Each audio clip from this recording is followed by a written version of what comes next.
Hi. So yesterday we started from here, and I tried to understand the prices in the mapping world. And today uh, we I plan to pursue it further. So here we looked at the prices. We try to understand the pricing mechanism that goes from. Let's begin from governments to farmers and then to the mills, and then the retail prices and the profits that are kept by the different stakeholders at different stages. And what was the supply chain starting from the middleman to the wholesaler, XML price to the middleman to the wholesaler and retail, and then average price per kg. So with that, I wanted to further continue for every province. So if you see here, I just copied the format here uh, down below from above, and wanted to get the data for every province. So for Punjab, for Sindh, for KPK, for Balochistan. Now the idea here was to find out if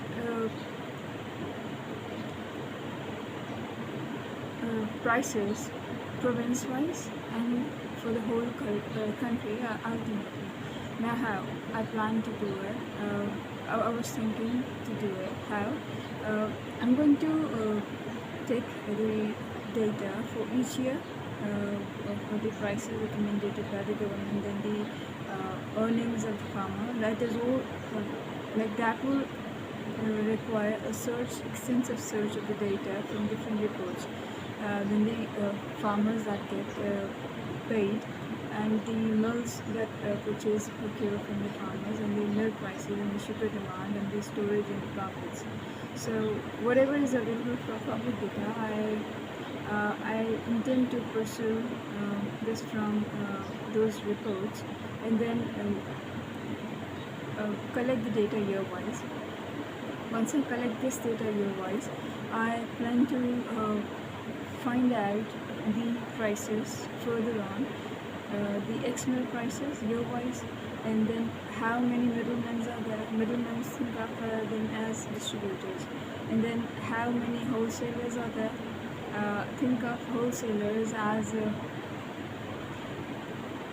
assume, let's say if there are in the province of Punjab, if there are 40 middlemen, think of it as distributors. So there will be 80 wholesalers, 2 wholesalers for each distributor, just assuming. And then for each wholesaler, there are 2 or 5 retailers. So if there are 40 distributors, 80 wholesalers and 400 retailers in the whole of the Punjab, so how the price mechanism, prices flow from XML prices, that is the sugar quantity being distributed from XML price to the distributors or middleman or the brokers, you can say, and then further to the wholesalers and then to the retailers. So if something starts from one point, it keeps on expanding, like in the shape that starts from one point above, and then it let's say so mill is up there, the 2 middlemen, the distributors, and then their wholesalers and their retailers, and then the average consumers. So it explains, if we try to put in a structure, it explains how it moves from a single point to multiple points down below. So and that one inverted V shape, that the fake shape it is forming, it's going to be for 1 year, and then when we collect data for each year, it's going to help us find out how what is the pricing mechanism that is being followed from historical data, and then further pricing strategies for futures can be derived from it. So I wanted to pursue it for each province, and so that would be a very tedious task, and because the data would not be available publicly, there might be reports that are not public.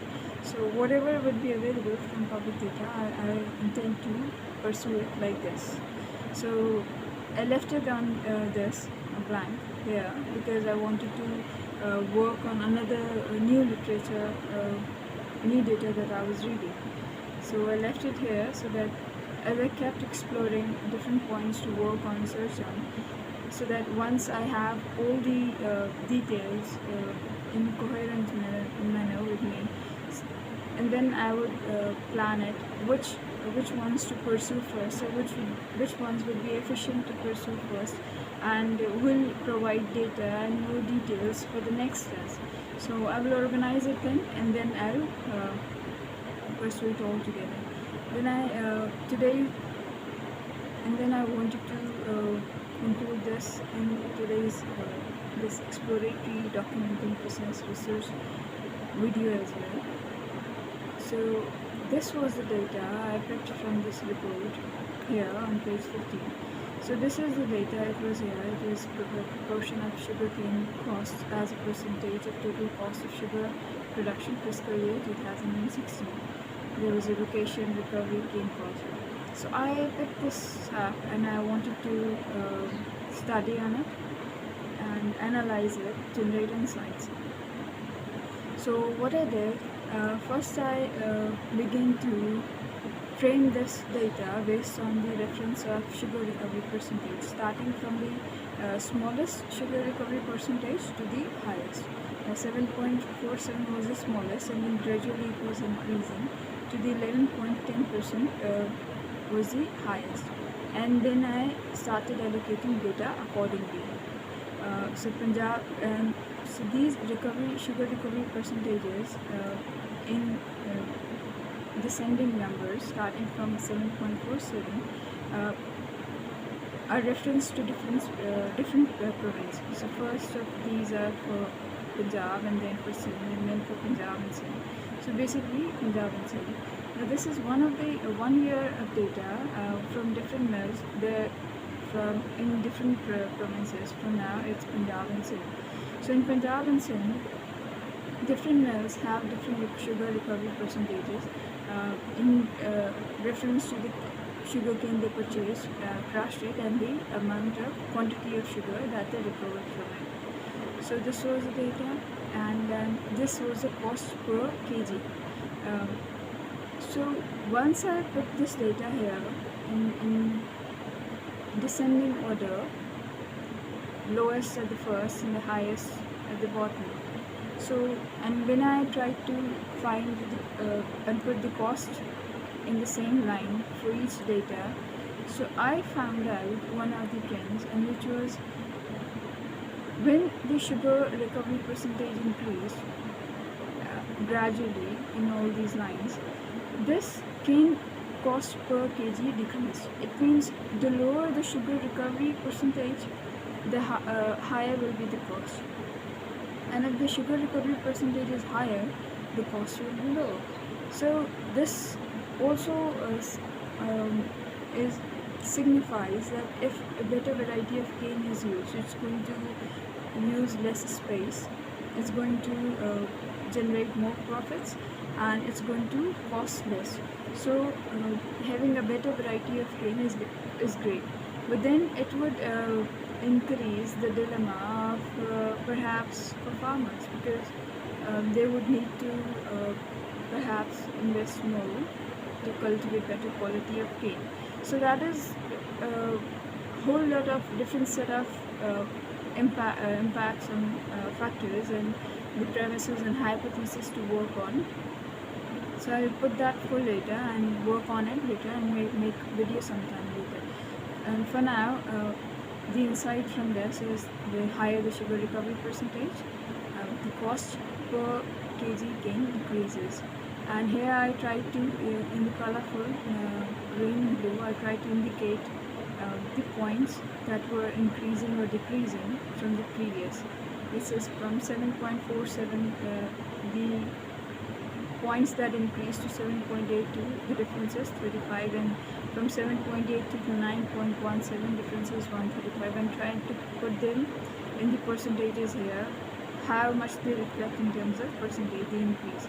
Though this is random data province wise, but once put in descending order from lowest and high top and highest at the bottom, so it gives an insight how even in random data the points increase and decrease in terms of percentages, the highs and the lows. Then I try to evaluate these points showing how much of it increased in terms of in order. It increased in 1, it increased in 2, it increased in 3 and 6 and so on and so forth.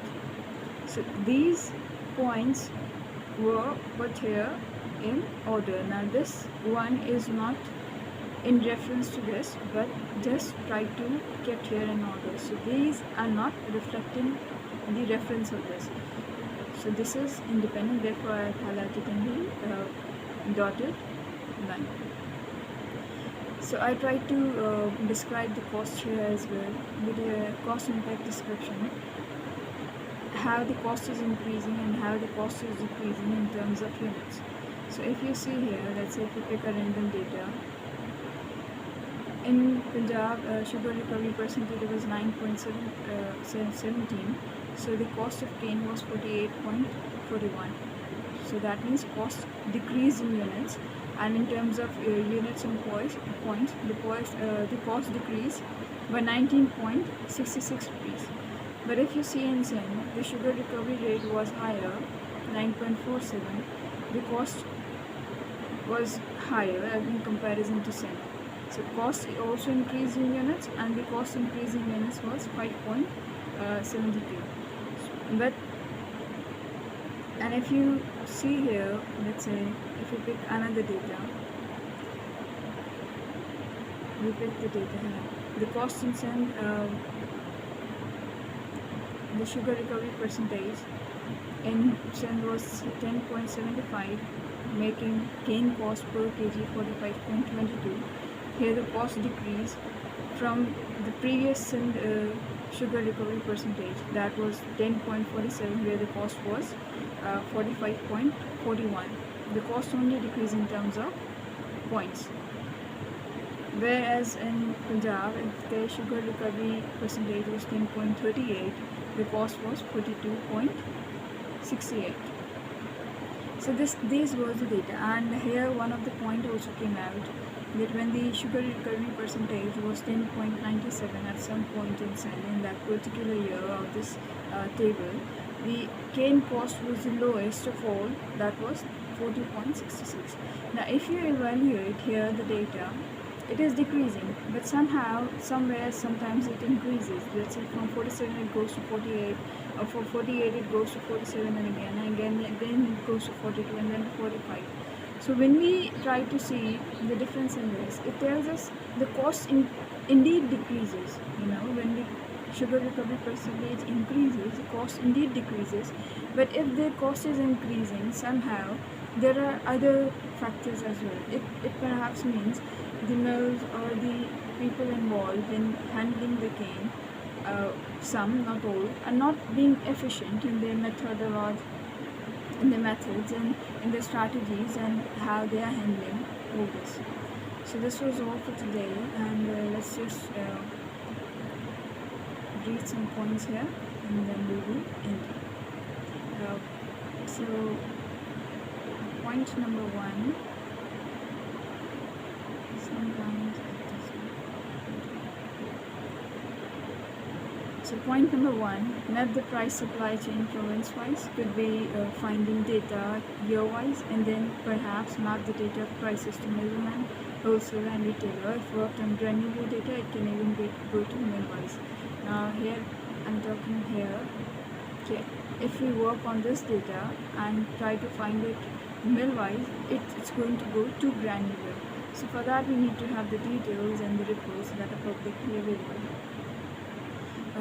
Variable bulk buyers can also be added here. Now, one of the factors that I thought of by drafting these points, that we can add bulk buyers here as well, because middleman from X mill, sometimes it directly goes to the broker or perhaps the bulk buyer. We don't know the precisely because I have not come to read it, but there is a bulk buyer as well. Middleman distributors often buy for perhaps for the consumers only. There could be other distributors that would solely be for the industrial buyers, and but perhaps sometimes the industrial buyers or the bulk buyers, they often tend to buy from mills directly. And then we have for historical data, we established the understanding of price flow and pricing dynamics of sugar. Of the future, a live dashboard can be created to monitor prices in real time through digital apps. So this is for the historical data. For future, a live dashboard can be created if this level of data is available, pricing mechanism, and all the prices being updated in real time. We for shape that is forming. So if that can be done, it can create an exponentially effective impact at all points, because then governments can be able to monitor the prices on live dashboard by having digital apps to the retailers and wholesalers. They can simply update it there and it will reflect in the dashboard. So that would be very effective. And then when sugar recovery percentage increased, cane cost per kg of sugar decreased, that we've discussed here. And while keeping other phenomena intact, if the costs increase or decrease in small number of units, it means there are inefficiencies around cost management. So that we have also discussed and we will end here. Thank you so much.